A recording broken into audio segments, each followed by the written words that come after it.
లోకేష్ పై మళ్లీ ఫేస్బుక్లో సెటైర్లు. తెలుగుదేశం అధినేత చంద్రబాబు నాయుడు తనయుడు ఏపీ మంత్రి లోకేష్ పై మళ్లీ నెటిజన్లు విరుచుకుపడుతున్నారు. ఇప్పటికే పలు దఫాలుగా లోకేష్ వ్యాఖ్యలపై నెటిజన్లు హాట్ కామెంట్స్ చేయగా, తాజాగా ఇప్పుడు లోకేష్ చేసిన మరో వ్యాఖ్యపై ఫేస్బుక్లో సెటైర్లు కనిపిస్తున్నాయి. మరి ఇంతకీ లోకేష్ ఏమన్నాడంటే, తన తండ్రి చంద్రబాబు లేకపోతే హైదరాబాదే లేదు అని అన్నాడు. మరి నెటిజన్లు విరుచుకుపడడానికి అంతకన్నా ఏం కావాలి? ఎన్నో శతాబ్దాల చరిత్ర ఉన్న హైదరాబాద్ను తనే నిర్మించానని చంద్రబాబు చాన్నాళ్లుగా చెప్పుకుంటూ ఉన్నాడు.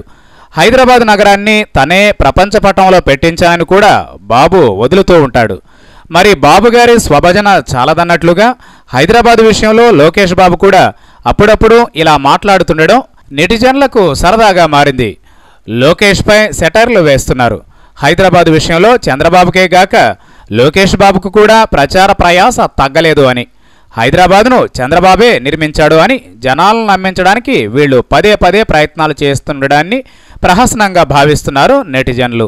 మరి బాబుగారి చేత నిర్మించబడిన హైదరాబాద్లో తెలుగుదేశం పార్టీ పట్ల ఎలాంటి వైఖరి ఎలా ఉందో మొన్నటి జీహెచ్ఎంసీ ఎన్నికలతోనే స్పష్టమైపోయింది. తెలుగుదేశం పార్టీకి 1 సీటును ఇచ్చి నిలబెట్టారు హైదరాబాదీయులు.